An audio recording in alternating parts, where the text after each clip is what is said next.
Ulrich Zwingli, les 67 thèses réformatrices de 1523. Le 32e article.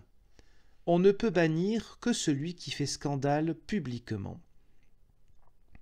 Cet article a déjà été suffisamment démontré plus haut par les paroles de Christ en Matthieu 18, 6 à 10 et de Paul en 1 Corinthiens 5, 1 à 13, raison pour laquelle j'exhorte pour l'amour de Dieu tous les curés à penser à la béatitude de leur âme et à ne pas mésuser de l'arme commode du bannissement envers leurs pauvres ouailles, à ne pas les faire bannir pour dette, bien que je sache que pour Dieu, ces ouailles ne sont ni liées, ni bannies, puisque, comme Christ l'a prescrit, elles ne sont pas bannies. Leurs pauvres consciences en sont pourtant gravement blessées, car elles sont atteintes par une fausse doctrine, selon laquelle elles gagneraient quelque chose à un tel bannissement. De plus, elles sont gravement déshonorées aux yeux des gens, ce qui est en l'occurrence un très grand péché selon Matthieu 18, 6. Chrysostome comprend ce passage-là au sens de Kandalitsein. Car qu'est-ce qui peut affliger davantage le cœur de l'homme que de se considérer lui-même dans sa conscience comme étant du démon et damné? Ou comment peut-on affliger davantage un homme qu'en l'humiliant devant toute la communauté rassemblée?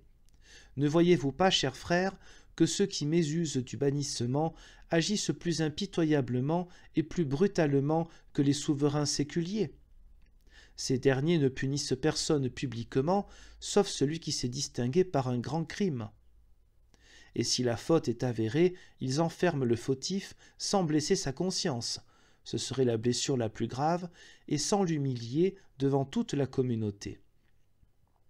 Mais eux bannissent un pauvre en raison de sa pauvreté, et ont encore imaginé de grands rituels barbares pour vouer le pauvre au démon.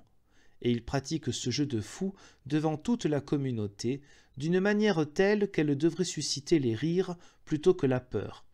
Mais elle suscite une telle horreur et un tel désespoir que je crains que d'innombrables âmes n'en soient assassinées.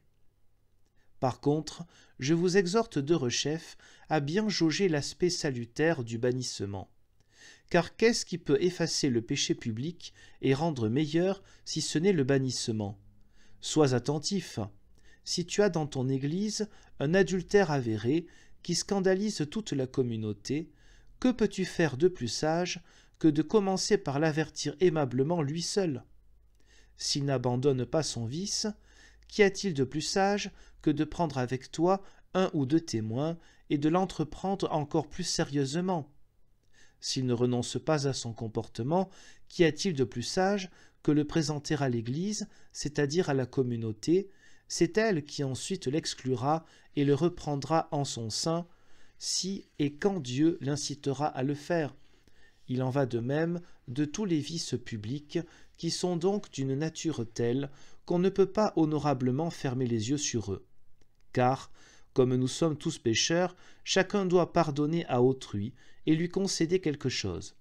Mais dans les cas éhontés qui scandalisent si fâcheusement, on doit aussi utiliser la verge de fer de Christ, référence à Apocalypse 2, 27, car elle est salutaire, afin que le corps entier ne s'avarie et ne se corrompe pas. Qu'est-ce qui pourrait favoriser de plus belles mœurs parmi les chrétiens que le bannissement, s'il est pratiqué comme indiqué ci-dessus? Or, ce que j'ai indiqué à propos de l'adultère, on doit l'entendre de tous les vices, sur la plus grande partie desquels j'ai attiré l'attention plus haut, mais en m'inspirant de ce qu'en dit Paul.